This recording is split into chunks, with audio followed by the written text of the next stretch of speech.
주를 반겨 맞아라. 주 안에서 우리 몸과 마음이 깨끗하게 되어서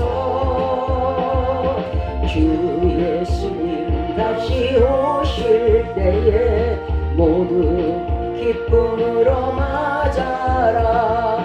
주 오늘에 다시 오신다면 부끄러움 없을까.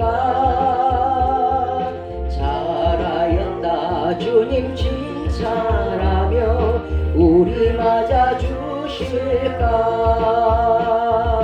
주 안에서 우리 몸과 마음이 깨끗하게 되어서 주 예수님 다시 오실 때에 모두 기쁨으로 맞아라. 주 예수님 맡겨주신 일에 모두 충성 다했나. 내 맘속에 확신 넘칠 때에 영원한 식 얻겠네. 주 안에서 우리 몸과 마음이 깨끗하게 되어서 주 예수님 다시 오실 때에 모두 기쁨으로 맞아라. 주 예수님 언제 오실는지 한밤이나 낮이나 늘 깨어서 주님 맞는 성도 주의 영광 보겠네. 주 안에서 우리 몸과 마음이 깨끗하게 되어서 주 예수님 다시 오실 때에 모두 기쁨으로 맞아라. 아멘.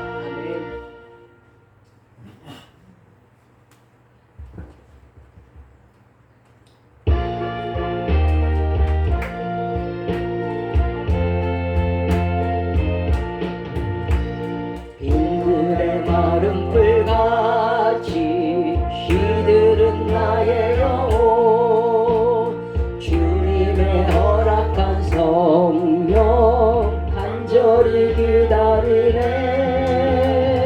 가물음의 마른 땅에 단비를 내리시듯 성령의 단비를 부어 새 생명 주옵소서.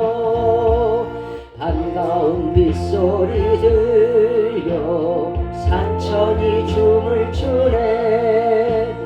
곱비로 내리는 성령 내게도 주옵소서.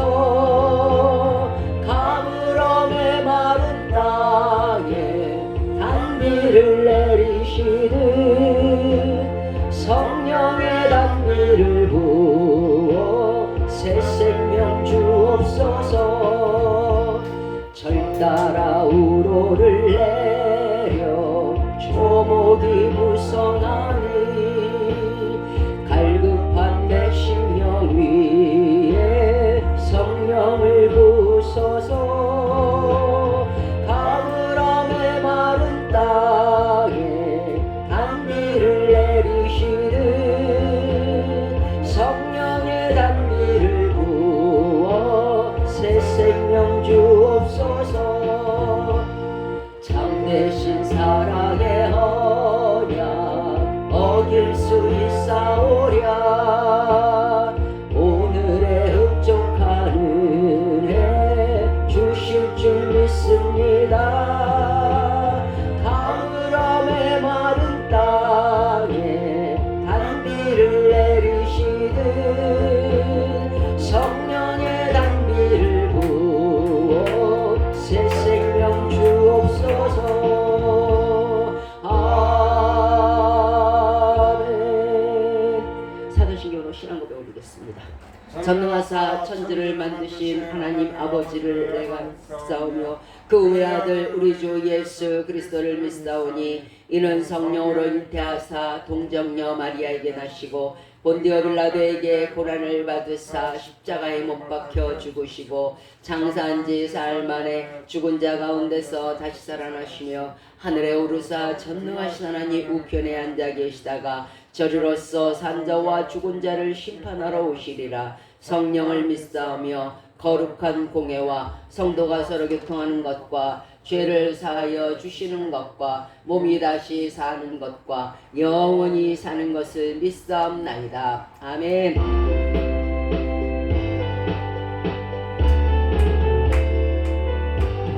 불길 같은 성신여 간구하는 우리에게 지금 강림하셔서 영광 보여주소서.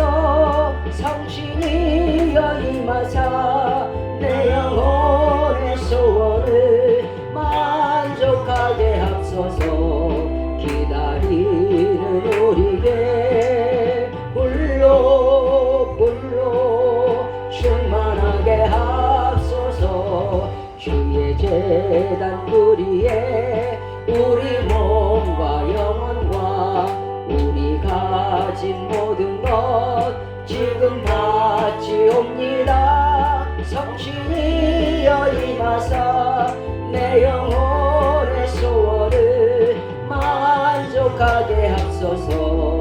기다리는 우리에게 불러 충만하게 하소서. 모든 것 다 바치고 비고비 마음에 주의 이름 위하여 성신 충만하소서. 성신이여 임하사 내 영혼의 소원을 만족하게 하소서. 기다리는 우리에게 불러 충만하게 하소서. 구속하신 주께서 허락하신 성신을 믿고 간구하오니 지금 내려줍소서. 성신이여 임하사 내 영혼의 소원을 만족하게 하소서. 기다리는 우리에게 불러 충만하게 하소서. 아멘. 오늘 우리들에게 주신 말씀입니다. 요한복음 21장 요한복음 21장 1절로부터 6절까지 되겠습니다. 요한복음 21장 1절로 6절까지입니다. 요한복음 21장 1절로부터 6절까지입니다. 조금 기네요. 요한복음 21장 1절로 6절 신약성경 185면이 되겠습니다. 요한복음 21장 1절로부터 6절까지입니다. 찾으신 줄 알고 제가 먼저 요한복음 21장 1절을 읽도록 하겠습니다. 그 후에 예수께서 디베라 바다에서 또 제자들에게 자기를 나타내셨으니 나타내신 일이 이러하니라. 시몬 베드로와 디두모라 하는 도마와 갈리의 가나 사람 나다니엘과 세베대의 아들들과 또 다른 제자 둘이 함께 있더니 시몬 베드로가 나는 물고기 잡으러 가노라 하매 저희가 우리도 함께 가겠다 하고 나가서 배에 올랐으나 이 밤에 아무것도 잡지 못하였더니 날이 새어갈 때 예수께서 바닷가에 서셨으나 제자들이 예수인 줄 알지 못하는지라. 예수께서 이르시되 얘들아 너희에게 고기가 있느냐? 대답하되 없나이다. 이르시되 그물을 배 오른편에 던지라 그리하면 잡으리라 하시니 이에 던졌더니 물고기가 많아 그들을 들 수 없더라. 아멘.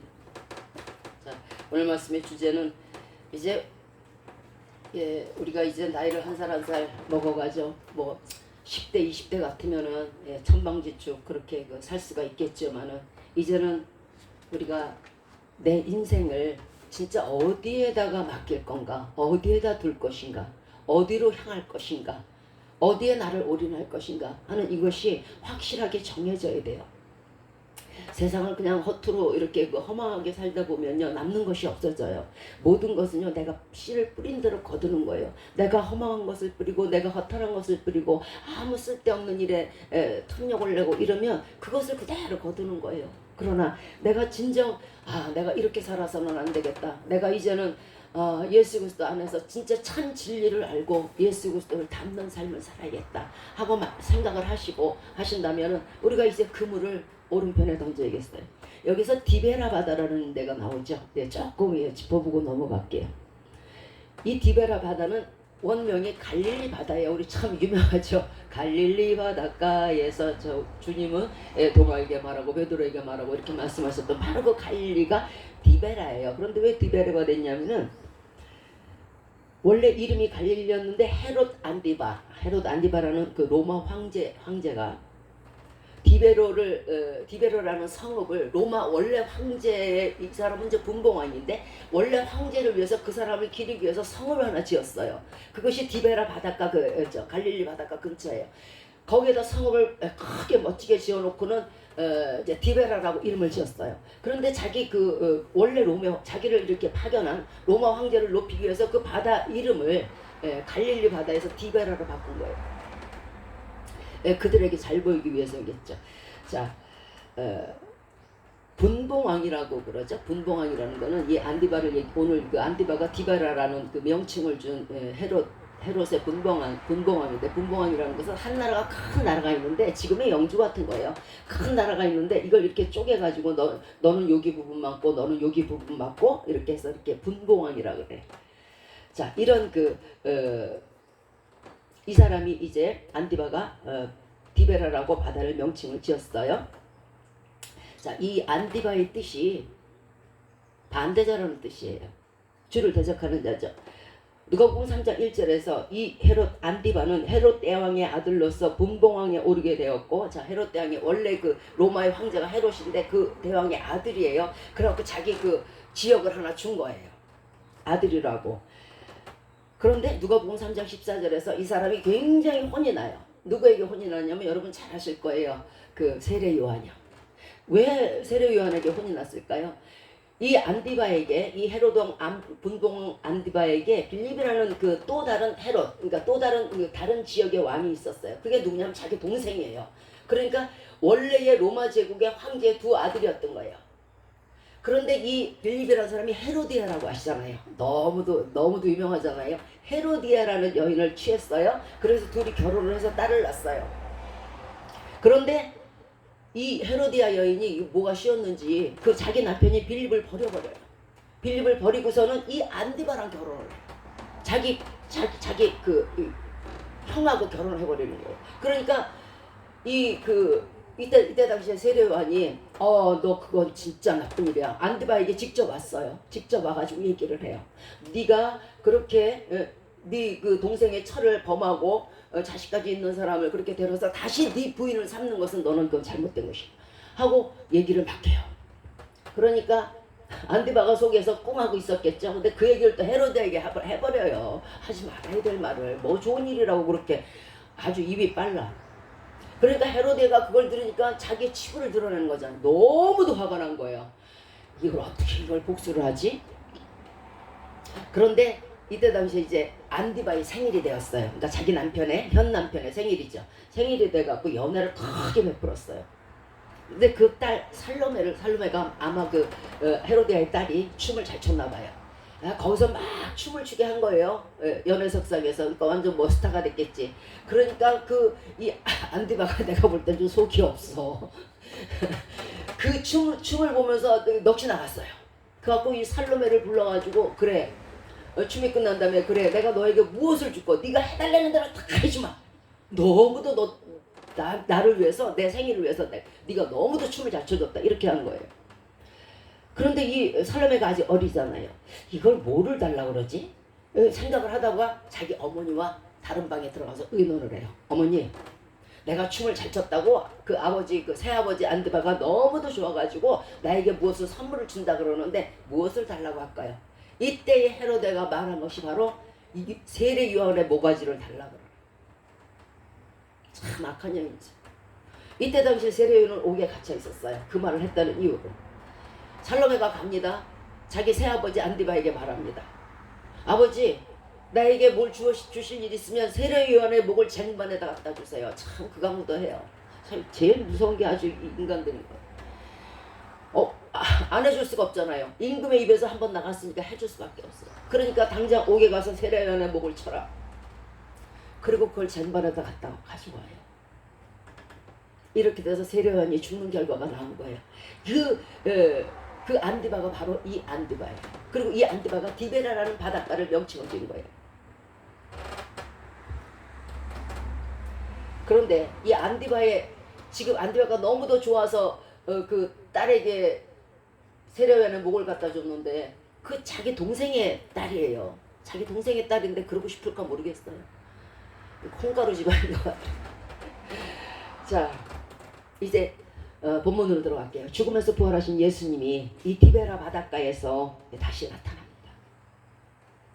이 디베라 바다는 참 예수님과 그 연관이 관련이 참 많은 곳이에요. 예수님이 그 바다의 풍랑을 잠잠해라. 바다가 막 배가 뒤집힐 정도가 돼서 제자들이 막 깨우잖아요. 예수님 우리가 당장 죽게 생겼습니다. 이렇게 잠만 자면 어떻게 하십니까? 그러니까 예수님이 일어나셔서 파도에 잠잠하라. 풍랑이 잠잠해져. 그것이 바로 디베라 바다예요. 또한 예수님께서 물 위를 걸어오신 것 너무도 유명하게 잘 알죠. 이것이 또한 디베라 바다예요. 또 디베라 바닷가에서 예수님이 두루 다니면서 전도를 하신 지역이 바로 이 디베라 바닷가예요. 이제 이 디베라 바닷가에 다시 예수님이 나타나셔서 제자들에게 나타나십니다. 그런데 이 당시에 이제 예수님이 나타났을 때는 죽으시고 나서 돌아가시고 나서 부활하신 모습이에요. 그런데 예수님이 이제 돌아가셨잖아요. 그러니까 나머지 제자들이 어떻게 됐을까요? 아주 목자 잃은 어린 양처럼 다 뿔뿔이 터졌어요. 그리고 여기에 오늘 그 열거한 여러 제자들, 베드로를 비롯한 여러 제자들이 다 다시 본업으로 돌아간 거예요. 업으로요. 다시 그래서 디베라 바닷가에서 고기를 잡는 일을 시작하게 됐어요. 목자 잃은 양처럼 인생을 허비하면서 진정한 참 진리를 이제 놓쳤다 생각하고 그렇게 하루하루를 버틴다 그러죠. 버티면서 사는 거. 죽음에 두 가지가 있다 그랬죠. 예수 믿는 사람들은요, 한 걸음 한 걸음씩 새 생명을 위해서 영생을 위해서 영원히 사는 걸 걸음으로 가는 것이고, 예수 믿지 않고 예수님을 잃어버린 사람들은요, 이렇게 허망한 삶, 하루하루 죽어가서 끝내는 구더기가 들끓는 지체가 될 수밖에 없는 그런 삶을 사는 것입니다. 자, 이제 이 베드로와 제자들이 너무 허망한 세월을 보낼 때에 예수님께서 나타나신 거예요. 육적인 삶을 사는 제자들에게 예수님께서 오셔서 말씀하십니다. 네 그물을, 네가 가진 것을 네 오른편에 던져라. 지금 저와 여러분에게 그물이 많을 거예요. 그물이라는 것은 수단이에요. 손과 발처럼 수단인데, 나의 모든 것, 내 모든 것이 내 그물에 있지 않겠어요? 사람이 뭘 벌어 먹어야 살 수 있잖아요. 그것과 마찬가지로 네가 하는 모든 일을, 네가 하는 모든 인생을 그물만 던지는 게 아니고 손으로 던지잖아요. 내 영과 육을 그냥 머리 써서 던져야 되잖아요. 아, 여기가 잘 잡힐까? 저기가 잘 잡힐까? 이게 나와야 되잖아요. 저같이 아무것도 모르는 사람은 어디다 던질 줄을 모를 거예요. 그냥 이제 제일 가까운 데 던지겠지. 예. 아니면 좋다고 깊은 데 가거나. 예.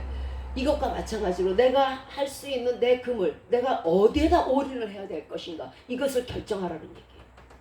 그거를 이 시간 결정하시고 오늘 이후로는 이제 다시는 세상적으로 육적인 삶을 살지 마세요. 왜냐하면 허망한 것이기 때문에 그래요.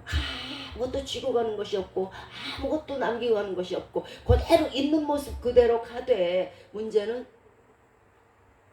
그냥 썩어간다는 거죠. 자, 이 오른쪽에 의미가 있어요. 성경에서 이 오른쪽이라는 의미가 참 많이 나오는데, 오른쪽. 예. 왜 하필 오른쪽일까요? 그냥 오른손이 강하니까, 아니면 오른손이 쓰기 편하니까, 오른손이 좋은 것 같아서, 오른쪽이 좋은 것 같아서 그게 아니고요. 고대 이스라엘 사람들의 그 생각들이 왼쪽은 나쁜 것, 사악한 것, 극악한 것 이렇게 생각했어요. 그리고 오른쪽은 좋은 것, 아주 고귀하고 아주 귀한 것 이렇게 생각했어요. 전도서 10장 2절에도 지혜자의 마음은 오른편에 있고 우매자의 마음은 왼편에 있느니라 하고 말씀하세요. 그 미련한 자, 예수 안 믿는 사람들의 마음은 왼편에 있어가지고 그저 세상적으로 우매한 쪽으로 악한 쪽으로 그쪽으로만 치닫는다는 거예요. 그런데 지혜자는 가만있어 봐. 내가 이렇게 살면 안 되겠지. 내가 내 인생을 내가 아끼지 않으면 누가 아낄 거야? 우리 집 강아지가 아낄 거야? 우리 집 고양이가 아낄 거야? 옆집 사람이 아낄 거야? 앞집 남자가 아니에요. 내 인생은 내가 책임져야 돼요. 내 인생이 내 것이라면서요. 그럼 그 내 인생에 대해서 내가 책임을 져야지 않으면 누가 지겠어요?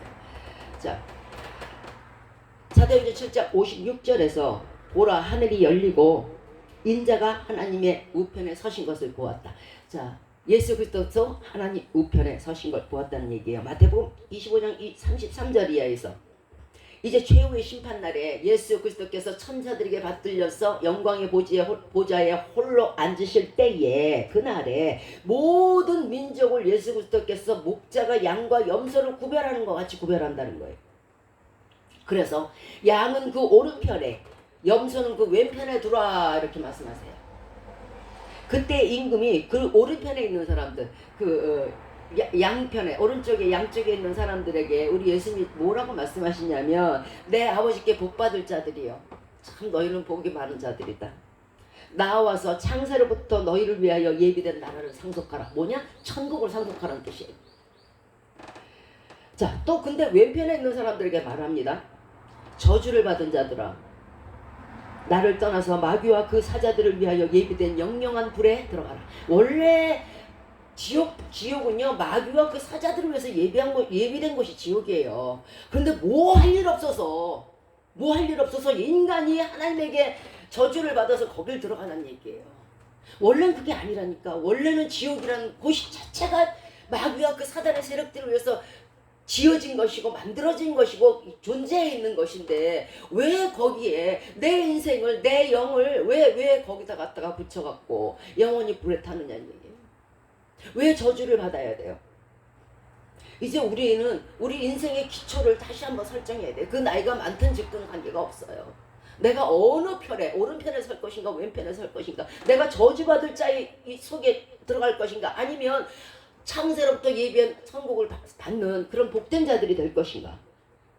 이제 우리는 예수님을 믿지 않던 삶 그저 대충 믿던 삶 뜨겁지도 차지도 않은 그런 삶에서 돌이켜야 돼요. 우상을 섬기는 악행에서도 돌이켜야 돼요. 그날에 우리가 왼편에 서게 된다면 영원한 저주를 면할 길이 없기 때문에 그래요. 또한 육신적이고 세상적인 신앙에서 이제는 벗어나야 돼요. 너무도 답답해요. 저도 그랬어요. 저도 다른 우리의 그 믿음의 선진들이 저를 볼 때는 쟤는 왜 저렇게 예수를 믿냐. 저게 세상을 믿는 건지 예수를 믿는 건지 이게 잘못된 신념이라는 게 있어요. 잘못된 신념이 뭐냐면요. 예수 믿지 않는 사람들의 잘못된 신념은요. 나 예수 안 믿어. 그리고 대충 믿지 뭐. 또 그리고 갈 때 되면 믿지. 그 좋은 세월을 내가 왜 예수 믿느라고 낭비해야 돼? 이게 그릇되고 잘못된 신념들이에요. 예수가 있긴 어디 있어. 분명히 그 아래서 비를 맞고 그 아래서 태양빛을 맞고 그 예수님이 지으신 공기를 마시고 있는 그 사람들이 하나님 향해서 하는 말 예수 그리스도가 어디 있어. 이게 잘못된 신념, 그릇된 신념이에요. 이거는요 자기를 가두는 감옥이라고 그랬어요.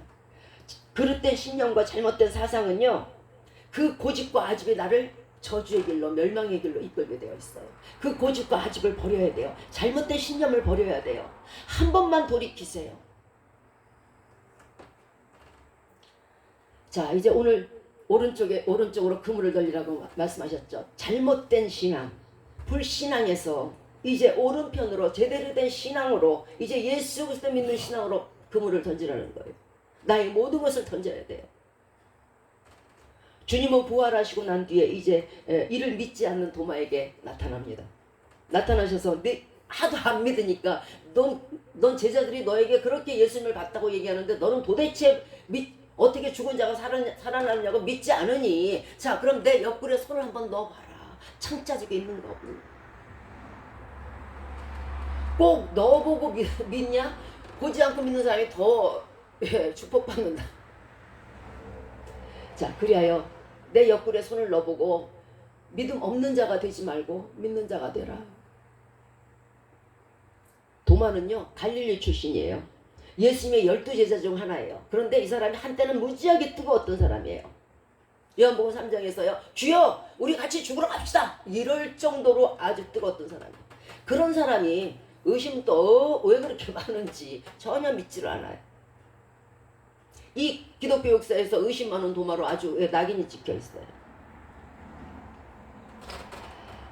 우리 역시도 도마처럼 죽은 자가 다시 살아난다고 여러분들은 믿으십니까?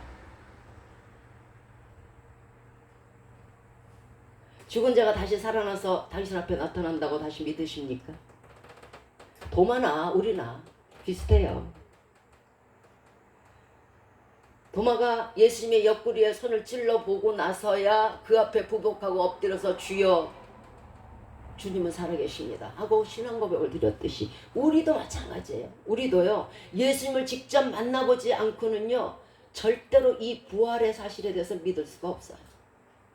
그럼 믿는다는 게 좀 이상한 거예요 오히려. 자, 그러면 예수님을 직접 체험해야 되는데 이 직접 체험이 왜 중요한가 하면요 직접 체험이 없으면요 예수를 믿어도 대충 믿어요. 어떨 때는 있는 것 같고 어떨 때는 없는 것 같고, 그리고 자기 할 거 다 해요. 두려움이 없어요. 왜? 내가 죄를 질 때는 예수님은 내 앞에 없으니까. 내가 선한 일 할 때만 예수님이 내 앞에 있어서 그거 장부에다 적을 거니까. 예수님을 직접 체험한다는 것은요 간단해요. 아 예수님 지금 여기 나타나셔갖고 나도 도마처럼요 옆구리를 이렇게 만져보게 해주세요. 예수님의 광채의 모습이라도 희미한 모습이라도 보여주세요. 아니면 사도 바울처럼 담에색 도상에서 음성이라도 들려주세요 하고 저와 여러분은 말할지 몰라요. 그러나 직접 체험한다는 체험에 대해서 어떻게 하면 되냐면요 먼저 예수 그리스도를 환영하세요. 기뻐하시기 바래요. 그리고 인정하세요. 그리고 모셔드리세요. 이것이 하나님을 체험하는 길이 돼요.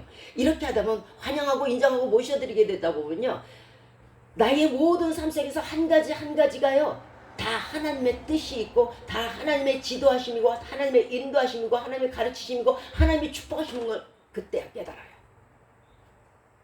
그런데 우리들은요 환영하고 인정하고 모셔드리지 않기 때문에 체험이 없는 거예요. 오늘부터 예수 그리스도를 만나고 싶으세요? 일단 환영을 해야 예수님이 오실 거 아니에요. 인정을 해야 좌정하실 거 아니에요. 모셔드려야 내가 예수 그리스도 안에 그리스도가 내 안에 사실 거 아니에요. 이럴 때 체험이 완결하게 체험을 할 수 있어요.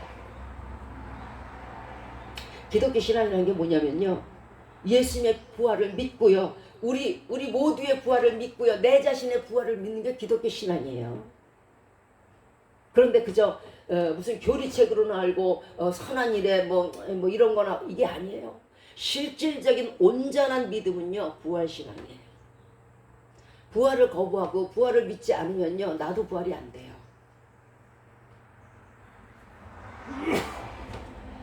불신앙은 우리에게 허망함만 남겨주고요 인생의 미련함으로 인해서 영영 영벌에 처해지게 돼 있어요. 이제 예수 그리스도의 부활을 믿으시고 예수 그리스도의 부활의 신앙으로 말미암아 나도 이제 다시 내 인생을 오른편에 던져서 예수 그리스도만을 믿고 예수 그리스도만을 사랑하고 예수 그리스도만을 따르는 주의 종들이 다 되시길 바랍니다. 에베소서 5장 6절에서 하나님의 진노가 불순종의 아들들에게 임하나니, 자 하나님이 진노하신다. 사람이 진노해도 그것이 폐해가 있을지언정 하물며 하나님이 진노하시는데 그 앞에서 피할 자는 없어요. 그런데 하나님의 진노가 어디에 임한다고요? 불순종의 아들들. 불순종의 아들이 뭐예요? 예수 그리스도를 보내신 이를 믿지 않냐고 예수 그리스도를 믿지 않는 거예요. 딱 이거밖에 없어요. 자, 예수 그리스도를 보내신 이를 믿지 않는다는 것은 하나님을 믿지 않는다는 뜻이요. 하나님이 보내신 예수 그리스도를 믿지 않는다는 건 예수 그리스도를 믿지 않는다는 얘기예요. 즉 아무것도 믿지 않는 것이 돼요. 로마서 5장 9절에서 하나님의 진노를 피할 수 있는 길이 나와요. 이제 우리가 그 피를 인하여 의롭다 하심을 얻었은즉 더욱 그로 말미암아 진노하심에서 구원 얻을 것이다. 자, 진노하시면서 구원 얻는 길이 뭐라고요? 이제 우리가 이제 우리들이 그 피, 누구 피? 예수 그리스도의 피로 인하여서 의롭다함을 얻었다는 거예요. 우리는 죄인인데 그로 인해서 의롭다함을 얻었어요. 그러니까 이제 그로 말미암다는 거, 우리가 예수 그리스도를 믿음으로 말미암아 하나님의 진노에서 피할 길이 생긴다는 거예요. 하나님이 진도치 않는다는 거예요. 그러니까 결과적으로 예수 그리스도를 믿는 수밖에 길이 없어요. 하나님의 진노를 피할 길은요. 이제까지의 모든 불신앙에서 예수를 믿는 신앙으로 온전히 내 그물을 던져야 돼요. 하나님의 가장 기뻐하시는 일이 뭘까요? 하나님의 가장 기뻐하시는 일은요, 하나님을 인정하고 예수님을 인정하는 일이에요. 즉 예수 그리스도를 보내신 하나님을 인정하고 하나님께서 보내신 예수 그리스도, 명령으로 내려오신 예수 그리스도를 믿는 것이 하나님이 가장 기뻐하는 일이에요. 가장 진노하시는 일은 또 뭐냐면요, 그가 보낸 아들을 믿지 않는 거예요. 그러니까 하나님의 진노가 어디에 임한다고요? 불신앙의 사람들에게 임하게 돼요. 이제 예수 믿지 않는 사람들은 그 마음이 자신이 강하며 자신이 지혜롭다고 생각할지 모르겠어요. 또 자신이 세상을 헤쳐나갈 수 있다고 생각할지 모르겠어요. 그리고 세상은 저절로 지어진 거라고 말씀할 수 있어요. 어느 것 하나도 세상에 우연은 없어요. 로마서 1장 22절에서 스스로 지혜 있다 하나 우준하게 된다고 말했어요. 우준하다는 건 바보같이 된다는 얘기예요. 뻔연히 하늘을 보면서, 뻔연히 별을 보면서, 뻔연히 달을 보면서, 자연을 보면서, 물을 보면서 하나님이 없다. 이 우준한 거, 바보 같은 바보. 자, 이제 우리는 육체의 그 세상적인 사상에서, 신념에서 이제는 성령 쪽으로 그물을 던져야 돼요. 갈라디아서 6장 8절입니다. 육체를 위하여 심는 자는 육체로부터 썩어질 것을 거두고 성령을 위하여 심는 자는 영생을 거두리라. 잘 들으세요. 자, 보세요. 우리가 지금 하는 일이 이게 지금 영원히 남을 일인가 안 남을 일인가 한번 계수를 해봐야 돼요. 여러분 통장에 돈이 많을지 모르겠어요. 그거 영원할까요? 여러분 창고에 쌀이 그득할지 모르겠어요. 그거 영원할까요? 여러분 자녀들이 수백 명이 될지, 그거 영원한 거 아니에요. 당신의 부모도, 당신의 자녀도, 당신 자신도, 당신의 가진 모든 것들도 영원한 건 하나도 없어요. 그렇다면 어떻게 되는 거예요? 다 쌀이든 뭐든 다 썩는 거잖아요. 그래서 육체를 위해서 심는 자, 그것들을 위해서, 그것들만을 향해서 그렇게 심는 자들은 그 썩는 것들과 함께 나도 썩는다는 거예요. 그런데 성령을 위하여 심는 자, 성령이 썩는 게 아니잖아요. 예, 영이라는 거 썩는 게 아니에요. 자, 썩지 않는 거에 대해서 나의 모든 것을 올인하게 되면요, 나 역시도 썩지 않는 것이 된다는 뜻이에요. 그래서 어떻게 된다고요? 영생을 거두리라. 썩지 않으니까 영생하는 거죠. 뭐 영생이 다른 거예요? 썩지 않으면 영생이에요. 죽으면 죽음이고요. 썩으면 죽음이잖아요. 자, 죽은 자의 부활이 가지는 의미는요, 영생에 있어요. 자신의 육체의 소욕대로 살면요, 예수님 믿지 않고 육체의 소욕대로 그냥 자기 마음대로 두려움이 없는 삶을 사는 그런 사람들은요, 썩은 육신과 지옥불에 있을 거예요. 왜? 내가 썩을 일을 했잖아. 하나도 내가 산 일을 못했잖아. 산자라는 건요, 영원히 영존하시는 하나님의 일을 안 했잖아. 그러니까 내가 썩을 수밖에 없는 거예요. 이거는 하나님이 나는 네가 미워, 그러니까 너 썩어, 이게 아니에요. 내 스스로 내가 그런 일을 했기 때문에 내 스스로 썩는 것 뿐이에요. 하나님은 누구도 징치지 않으세요. 단 내가 하나님 영원히 썩지 않을 성령의 일을 했고, 미움 다툼 시기를 두어버리고, 내가 성령께서 기뻐하시는 일도 하고 찬송하고 기도하고 말씀 듣고, 야, 이거 썩는 게 아니잖아요. 찬송이 썩는 거 봤어요? 기도가 썩는 거 봤어요? 찬양이 썩어요? 안 썩어요. 안 썩는 일을 해야 내가 안 썩는 거예요. 내가 썩는 일을 했는데 어떻게 안 썩어요? 쌀이라도 이만큼 갖다 놓고, 통장에 돈이라도 이만큼 갖다 놓고, 다이아몬드도, 그거 다 썩는 거잖아요. 그런 일을 해놓고 왜 하나님을 원망하냐 얘기야. 많은 사람들이 그렇게 얘기를 해요. 왜 저 사람들은 잘 사는데 나는 이렇게 사냐고. 아니, 당신이 그렇게 했잖아요. 복 못 받을 일을 했잖아요. 만복의 근원 예수님인데 거기에다가 예수님을 섬기지 않았잖아요. 그러니까 당신이 저 사람들은 복을 받고 당신은 복을 못 받는 게 너무도 당연한 거예요. 그거 누가 저지른 거예요? 내가 한 거예요. 내가.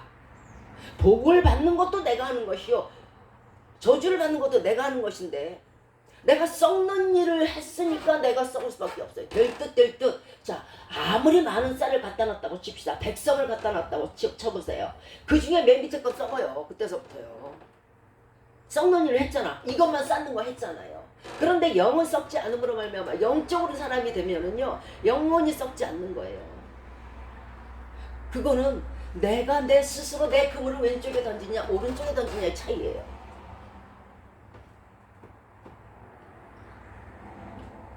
성령의 인도하심 따라 사는 사람들, 이런 사람들은 부활과 함께 영생을 얻게 될 것이에요. 우리는 거듭남에 대해서 자꾸 말들을 해요. 거듭남이 도대체 뭐야? 어떤 몸의 환자가 그랬죠. 어머니 뱃속에 들어갔다 다시 나오는 거냐고. 거듭남이 뭘까요? 어떻게 해야 거듭날까요? 요한복음 3장 6절에 해답이 있어요. 육에서 난 것은 육이요 성령으로 난 것은 영이니 거듭나야 하겠다는 말을 귀히 여기지 말라. 육에서 난 것은 육. 자, 내가 맨날 먹고 자고 입고 쓰는 거에만 신경 쓴다.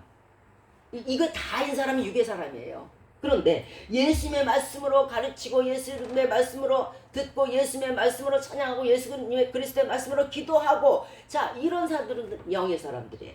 이것이 바로 거듭난 영의 사람이에요. 즉 내가 육으로 심는 사람들, 예수 믿는 사람들도 그런 사람 많잖아요. 뭐 싸울 거 다 싸우고 화낼 거 다 화내고 분낼 거 다 분내고 하고 싶은 대로 그냥 다 하는 사람. 이게 성령의 사람이 아니에요. 이게 그걸 뭐라 그래 우리가? 저 사람 저렇게 거듭나질 못했냐. 좀 거듭나라 이렇게 얘기하잖아요. 이게 육체의 소욕대로 사는 사람들은 그건 예수 성경책 들은 것과 관계가 없어요. 예수 그리스도 안 믿는 자예요. 거듭난다는 것은요, 성령의 인도하심 따라 사는 거예요. 성령께서 어떻게 인도하실까요? 말씀으로 인도하시잖아요. 늘 내 뒤에서 이 길이 정론이 이 길로 가라고 늘 말씀하시잖아요. 그게 성령의 인도하심이에요. 너 그렇게 하면 안 돼. 너 그렇게 다른 사람을 해코지하면 안 되고, 너 다른 사람에게 그렇게 악한 말 하면 안 되고, 너 다른 사람에게 눈이라도 흘기고, 너 다른 사람에게 바보라 그러면 너 지옥 가. 이렇게 말씀으로, 예수 그리스도의 말씀으로 가르쳐 주시는 성령님의 인도하심을 받는 사람들이 바로 거듭남의 사람들. 자, 그렇다면 내가 지금 영의 사람인지 육의 사람인지, 어떨 때는 내가 진짜 영의 사람 같기도 하고, 어떨 때는 아직도 그 태산이 멀다 야.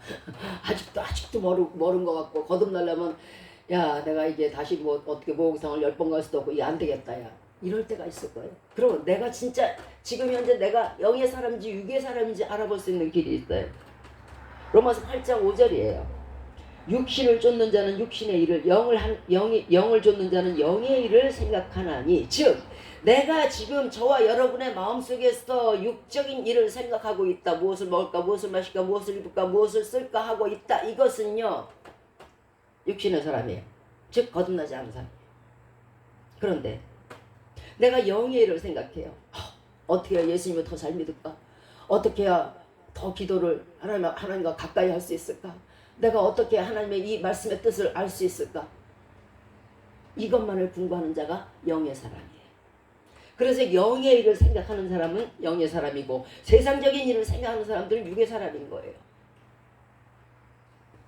그래서 이것이 나를 내가 영의 사람인지 아닌지를 갈라볼 수 있는 방법이에요. 그러나 로마서 8장 6절에서 육신의 생각은 사망이 되고요, 영의 생각은 생명과 평안이 된다는 거예요. 육신의 생각은 사망일 수밖에 없어요. 왜? 썩어질 일을 위해서 자꾸 생각하고, 썩어질 것만 생각하고 썩어질 것만 싸우니 그 썩는 것과 함께 썩을 수밖에 없는 거잖아요. 그런데 영의 생각은 하나님이 누구예요? 예수 그리스도가 누구예요? 영존하시는 하나님, 영생의 하나님, 예수 안에 생명인데 생명 자체이신 그 예수 그리스도의 일을 생각하게 되면 그 예수 그리스도와 함께 내가 생명을 얻게 되고, 그 생명은 예수 그리스도의 영존처럼 나도 영생을 얻는 것이에요. 간단하죠. 영의 생각과 나는 지금 잘하고 있는 것 같고, 나는 지금 하나님의 일을 하는 것 같고, 막 이렇게 생각할 때가 있어요. 그런데 인간에게 참 희한한 면이 있는데, 한 손으로 책을 넘기고 한 손으로 펜을 잡을 수 있다는 거예요. 즉 내 머릿속으로 두 가지를 할 수 있다는 거예요. 하나님의 일을 생각한다고 하면서도 그 속에서 탐욕과 욕심이 들어가 있고요. 세상 일을 하더라도 그 속에서 하나님을 그릴 수가 있어요. 자, 이것을 또 어떻게 알아볼까요? 내가 지금 육신의 생각을 하고 있는지 영의 생각을 하고 있는지, 내가 지금 생명길을 가고 있는지 사망길을 가고 있는지 어떻게 할까요? 내 심령이 불안하고 초조하고 답답하고 두려움이 있고 공포가 있고 불평이 있고 시기가 있고 다툼이 있고 원망이 있다면 이것이 영의 생각이에요. 그런 육의 생각이에요. 그러나 영의 생각은요, 오늘 그 본문 말씀에서 말씀하시잖아요. 평안과 축복이에요. 그저 아무것도 내가 달라진 게 하나도 없어. 내가 가진 게 하나도 없어. 내가 쌓아두고 축적했던 게 하나도 없어. 그런데 평안한 거예요. 그런데 평안이에요. 이것이 내가 영의 일을 생각하고 있다는 증거예요. 왜냐하면 화평의 하나님, 평강의 하나님, 그 예수 그리스도, 평강의 예수 그리스도께서 나와 함께 하심으로 말미암아 내가 평안한 거예요. 인간은요, 예수 그리스도의 말씀 속에서 좌지우지되는 거예요. 그 어떤 이유로도 내가 지금 예수 그리스도의 일을 생각하고 있는데 조금이라도 탐욕이 들어가고 그러면요, 거기에요 예수님이 오지 않아요. 그러니까 뭐가 올까요? 마귀가 오죠. 마귀가 주는 건 뭘까요? 불평과 불만과 원망과 두려움과 공포예요. 지금 여러분 마음이 평안하십니까? 그럼 여러분 속에는 지금 성령께서 임하시는 거고 예수 그리스도께서 임하시는 거예요. 왜? 평강의 하나님이니까. 직분과 아무 관계가 없이 온전한 크리스찬이 되는 길은요, 갈라디아서 5장 24절에 있어요. 예수 그리스도의 사람들은 육체와 함께 그 정과 욕심을 십자가에 못 박은 자들이에요. 세상 것에서 아무것도 탐욕이 없는 거예요. 아무 욕심이 없는 거예요. 먹든지 입든지 쓰든지 자든지 말든지 모든 것을 하나님의 영광만을 위해서 하는 자들이에요. 이게 진정한 크리스찬이에요. 이제 우리도 육체를 떠나서 세상적인 신앙 버리고 세상적인 탐욕 버리고 온전한 신앙, 그런 신앙이 돼야 돼요. 세상과 아울러서 뒤섞인 신앙. 예수님으로 인해서 내가 장사도 잘 되고 예수님으로 인해서 내가 모두, 이제는 성령께만 의지하는 온전한 오른쪽으로 그물을 던져야 될 거예요. 그것이 내 영을 위하는 길이에요. 또 그물을 오른쪽에 던지라는 말씀은 현세에서 천국을 바라보라는 말씀이에요. 고린도후서 4장 18절 말씀에 보이는 것은 잠깐이요 보이지 않는 것은 영원합니다. 이게 왜 그러냐면 지금 우리가 보고 듣고 만지는 모든 것은요 잠깐 있는 거예요. 여러분, 어떤 분들은 영겁의 세월이라고 생각할지 모르겠어요. 영원히 있을 거야. 저 땅도 저 하늘도 저 태양도 저 별들도 영원히 있을 거야. 그런데요, 자 보세요. 전도서 2장 1절에 여기가 지금 어디예요? 천하예요. 천하의 범사에 기한이 있다고 말했어요. 전도서 3장 1절에. 천하, 예, 우리가 보는 이 지구덩이의 모든 것은요 기한이 있다는 뜻이에요. 그러므로 이 기한이 지나면 싹 없어진다는 뜻이에요. 그러므로 보이지 않던 것은 영원해요. 천국은 영원한 거지 안 보이잖아요. 안 보여서 없는 게 아니고요, 있는데 영원한 거라고요. 그런데 여러분이 영원하다고 믿는 보이는 것은 잠깐이라는 뜻이에요. 어떤 사람은 이렇게 말할 거예요. 이런 사람 참 많아요. 저도 그랬어요. 저도 이런 사람 일종이었는데, 사람이 선하고 착하게 살면 천국은 그냥 가는 거지 뭐. 착하고 선하게 살면 천국 간다고 지금 이 시간에도 생각을 하시면서 나는 예수 그리스도를 믿지 않아도 사람들에게 해코지 아니하고 사람들에게 나쁜 일 안 하고 내 스스로 내 양심을 지키고 내가 어려운 사람 도와하면서 착하게만 살 거야. 그러면 나는 천국 갈 거야 하고 생각하고 있죠. 이것처럼 오산이 없어요. 천국은요 선하게 사는 사람들에 대한 보답이 아니에요. 이걸 똑바로 하셔야 돼요. 왜냐하면 천국은 의인이어만 가는 것이에요. 나는 하늘을 우러러 한 점 부끄러움이 없이 살았어. 해봐야 소용이 없어요. 왜? 당신에게 원죄도 있을 것이고 당신이 아무리 의인이어도 자 우리나라 속담에 그런 말 있죠. 털어 먼지 안 나는 사람 없어요. 그럼 의인이 아니라는 거잖아. 당신이 모든 일에 올바라요? 자, 천국에 가는 사람들은 의인인데 하나님께서 또 뭐라고 말씀하시냐면 의인은 없나니 천하에 한 명도 없다 그랬거든. 그러면 당신도 못 간다는 얘기예요. 아무리 선한 일을 하고 아무리 착한 일을 하고 아무리 남을 해코지 안 하고 바르게 법대로 산다고 해도 당신은 안 된다는 거예요. 이 꿈에서 빨리 깨야 돼요. 제가 그랬어요. 예수 믿는 사람들이 싫은 거야. 아우 막 자기네끼리 이렇게 몰려다니고 막 희기덕거리고 너무 즐거워 보이고 그게 싫은 거야. 즐거워 보이는 게 싫어 자기가 왜 그때 당시에 저는 아주 힘들었거든요. 원망 불평 투성이었거든요. 죽지 못해 사는 사람들 앞에서 그러고 다니니 제가 좋겠어요? 그러니까 반대를 위한 반대를 하게 되더라고요. 그러니까 야 니네들은 예수 믿는다면서도 선하지 않지? 나는 예수 안 믿어도 니네들보다 100번 선하다 야. 하나님 제자보다 내가 낫죠. 하나님 만약 있다면 천국 가는 사람 더해요. 이랬다고요. 제가 그랬다고. 그러나 천국은 선한 일로 가는 데가 아니에요. 예수 믿는 길로 가는 것이지. 천국이 이 땅에서 죄 안 짓고 남에게 못할 짓 안 하고 선하게 산 사람이 가는 것이라고 생각한다면 큰 오산이에요. 그런 것이 아니에요. 오직 세상에 오신 예수 그리스도를 믿고 다시 사신 부활하신 예수 그리스도를 믿을 때만 가는 곳이 바로 천국이에요. 부활을 믿지 않는다면 믿지 않는 만큼 당신에게 임할 것이요 당신도 부활할 수 없어요. 예수님을 믿고 예수 그리스도의 부활을 믿어야만 영생이 가능한 거예요. 예수님은 생명이고 예수님을 믿고 그 생명을 의지하면요 우리가 생명의 연장선상에 있는 것이 천국이에요. 뚝 끊어졌다가 이어지는 게 아니란 말이에요. 영존하시는 하나님의 은혜로 우리도 영존할 수 있는 거예요. 세상에 믿을 걸 믿어야죠.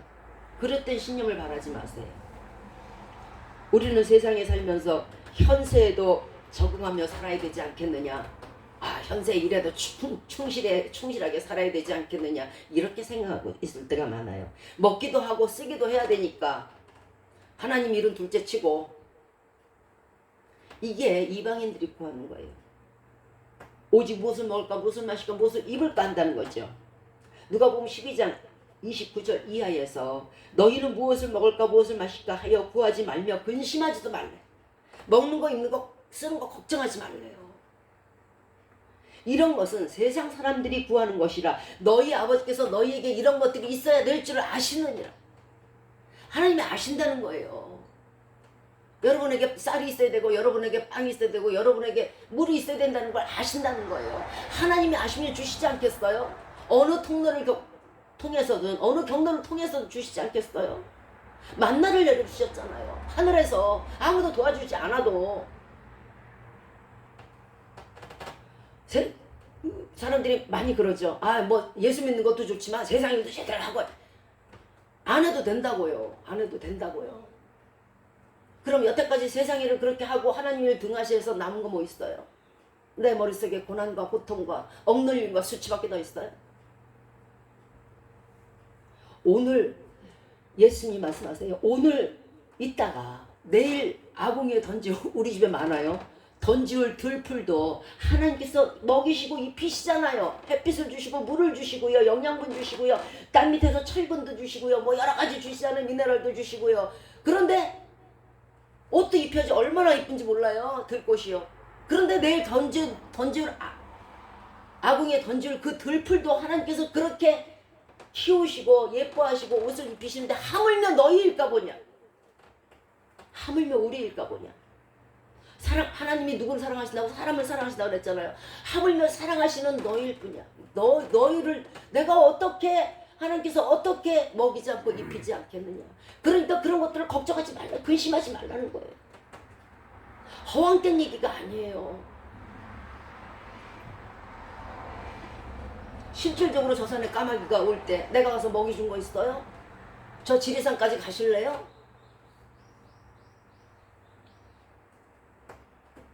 믿음이 적은 자들아.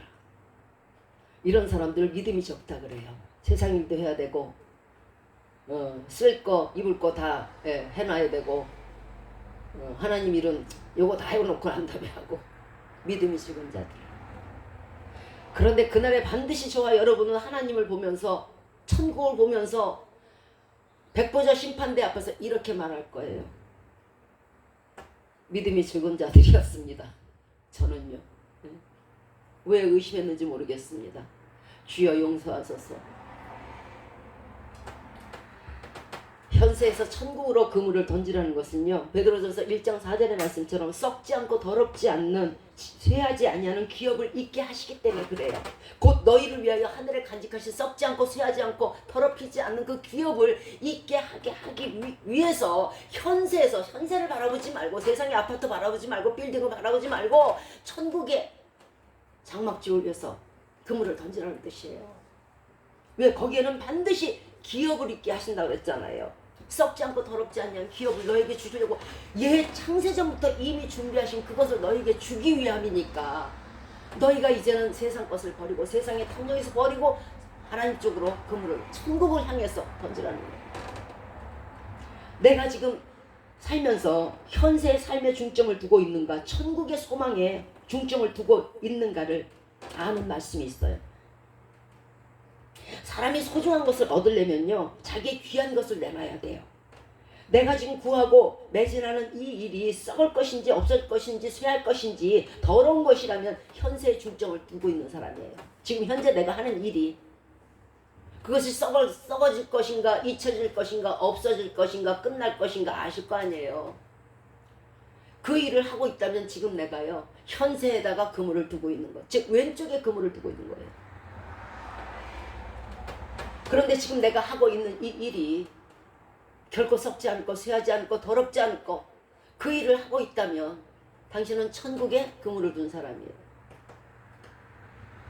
하나님의 나라와 그의 의를 먼저 구할 때에 천국에 소망을 둔, 그물을 둔 그런 사람이 돼요. 하나님의 나라와 그의 의는 썩지 않기 때문이며 썩지 않고 쇠하지 않기 때문입니다. 자, 그러면 현세에서 그럼 내가 어떻게 나 큰일 났네, 이것도 안 해야 되고 저것도 안 해야 되고. 현세에서 축복을 받는 길이 있어요. 현세에서 축복을 받는 길은요, 마태복음 6장 33절에 나와 있어요. 너희는 먼저 그의 나라와 그의 의를 구하라. 그리하면 이 모든 것을 너에게 더하시리라. 당신이 무엇을 원하든, 뭐 빌딩을 원하든 장막집을 원하든 무엇을 원하든 하나님의 나라와 그의 의를 먼저 구할 때에는 당신에게 모든 것들을 줄 거예요. 영과 육의 축복을, 건강이든 무엇이든. 왜? 썩지 않고 더럽지 않은 것과 함께 거기에 생명이, 영생이 들어있고 그 영생을 얻은 자가 받을 분복이, 엄청난 복이 있기 때문에 현세에서도 복을 받게 되어 있어요. 오늘 본문 요한복음 21장 6절에서 그물을 배 오른편에 던지라, 그리하면 얻으리라 해갖고 제자들이 오른편에 던졌잖아요. 그랬더니 고기가 너무 많아서 그물을 들 수가 없었대요. 그때 그 뒤편에 나오지만 153마리래요. 153마리. 그런데 그물을 들 수 없는데 그 그물이 찢어지지 않았다 그래요.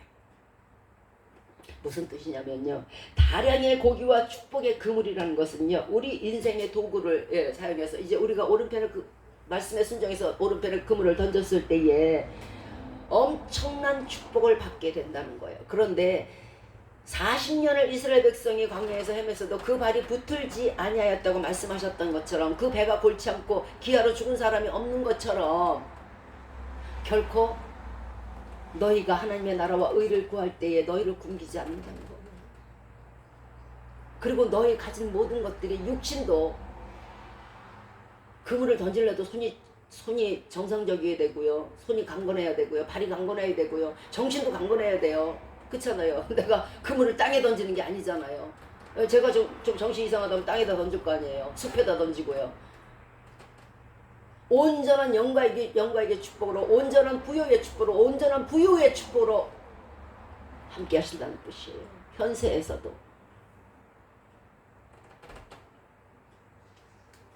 그물을 예수 그리스도께서 말씀하신 오른편에 던질 때에 예수 그리스도를 믿는 삶, 예수 그리스도의 나라를 향해서 향하는 삶을 살 때에 우리는 현세에서도 복을 받게 되어 있어요. 이제 우리는 또한 재물에서 진리로 우리의 심령이 바뀌어져야 돼요. 우리의 그물이 바뀌어져야 돼요. 우리의 그물이 지금 재물에 만큼 갖다 뒀다면 그거 다 걷어들이세요.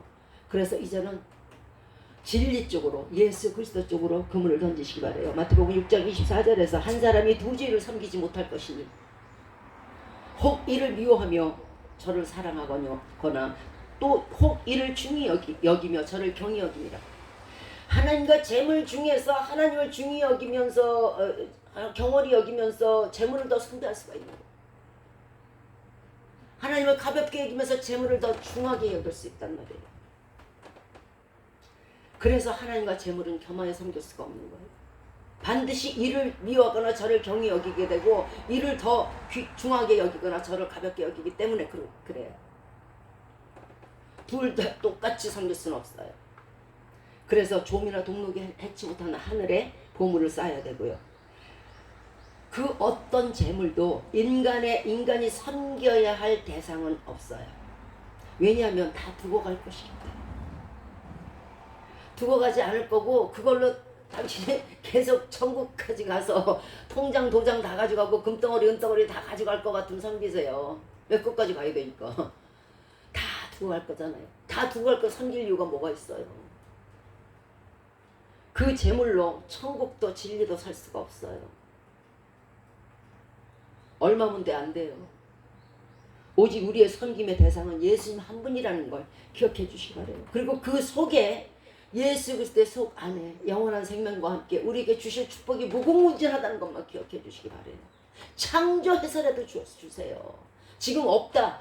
얘는 지금 독특하네. 아유 얘는 도대체 은사가 그 달란트죠. 얘는 재주가 참 신기하네. 여태까지 세상에서 없던 재주네. 그러면요 걔에 맞게 창조해서 주세요. 그게 창조의 하나님입니다. 우리가 영생을 취하는 길은요 디모데전서 6장 12절 말씀처럼 믿음의 선한 싸움을 싸우고 영생을 취하는 거예요. 믿음이라는 건 영생이에요. 뭘 믿어요? 영생을 믿잖아요. 그 대상이 재물을 믿음이 되어서는 결코 안 될 거예요. 예수 믿음이 즉 영생의 길로 향하는 것을 기억해 주시기 바래요. 디모데전서 6장 17절에 정함이 없는 재물에 소망을 두지 말라고 말씀하세요. 정함이 없어요. 사인 하나 잘못하면 날아가고요. 뭐 하나 잘못하면 날아가고요. 요한복음 8장 32절에서 진리를 알지니 진리가 너희를 자유케 하리라. 진리를 알지니 진리가 너희를 자유케 하라는 이 말씀은요. 우리의 모든 걱정, 의심, 두려움에서 모든 슬픔에서 모든 난관에서 모든 역경에서 자유케 된다는 거예요. 진리를 알면요. 아무것도 없어도 기쁜 거예요. 예수님의 말씀으로 말미암아 세상의 모든 것에서 자유케 돼요.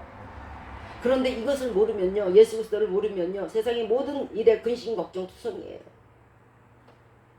우리가 걱정한다고 되어지는 것이 없어요. 우리가 걱정한다고 흰머리 하나 검게 못해요. 우리가 걱정한다고 키를 한 잔을 높일 수는 없어요.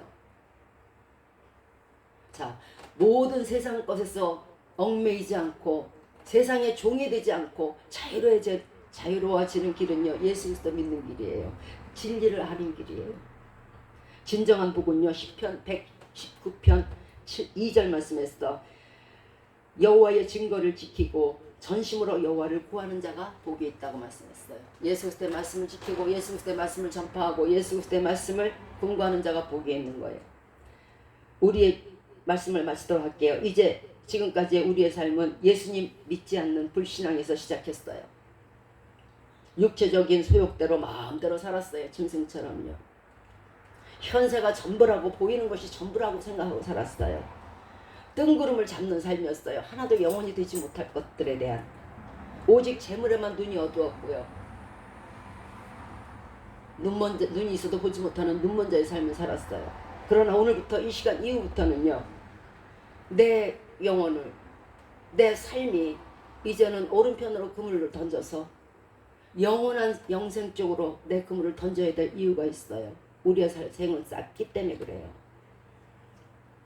이제부터는 예수님 믿고 인도함을 받는 자 오직 천국에 나의 소망을 두며 천국에 들어가기를 소망하며 예수 그리스도의 진리의 말씀만을 구하는 그런 저와 여러분이 되셔서 하나님의 기쁨이 되시기를 예수 그리스도의 이름으로 축원드리겠습니다. 아멘.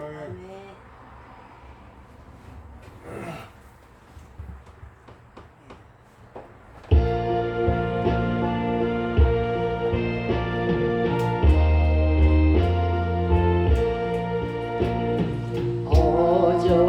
어저께나 오늘이나 아무 때든지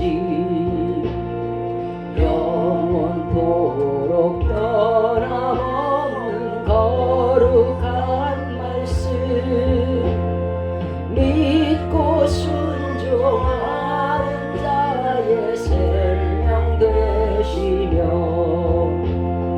한량없이 아름다운 기쁜 말일세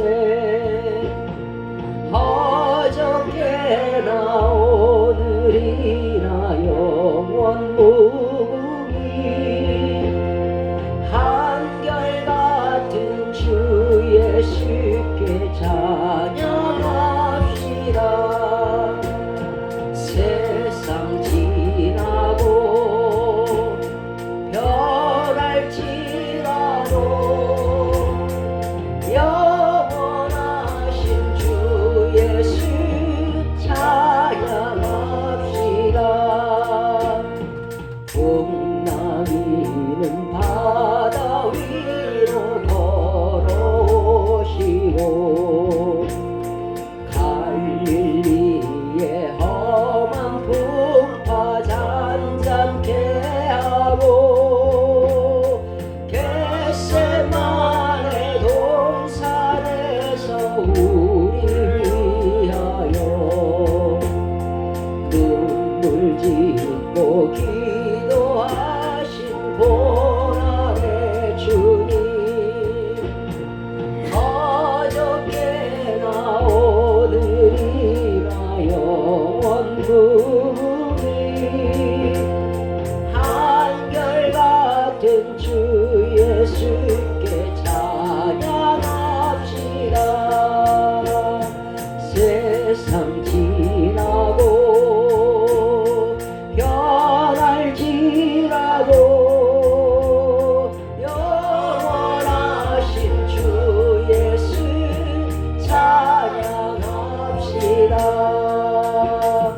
허물 많은 베드로를 용서하시고 의심 많은 도마에게 확신 주시고 사랑하는 그의 제자 가슴에 안고 우랑으로 품어주셨네 어저께나 오늘이나 영원 무궁히 한결같은 주 예수께 찬양합시다 세상 지나고 변할지라도 영원하신 주 예수 찬양합시다 엠마오로 행하시던 주님 오늘도 한결같이 우리 곁에 함께 계시고 우리를 영접하러 다시 오실 때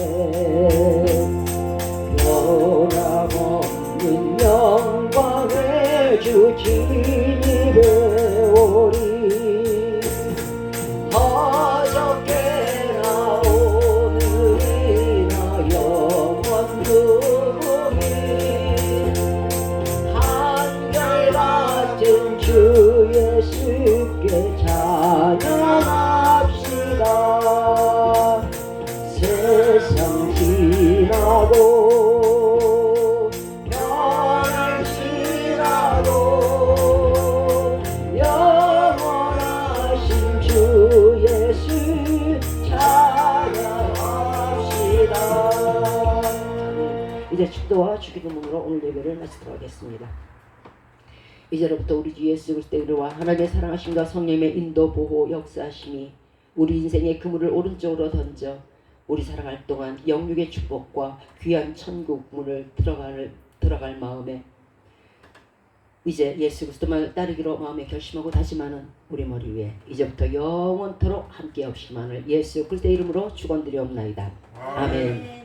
하늘에 계신 우리 아버지여, 이름이 거룩히 여김을 받으시오며 나라의 마옵시며 뜻이 하늘에서 이룬 것 같이 땅에서도 이루어지이다. 오늘날 우리에게 일용할 양식을 주옵시고 우리가 우리에게 죄 지은 자를 사하여 준 것 같이 우리의 죄를 사하여 주옵시고 우리를 시험에 들게 하지 마옵시고 다만 악에서 구하옵소서. 대개 나라와 권세와 영광이 아버지께 영원히 있사옵나이다. 아멘.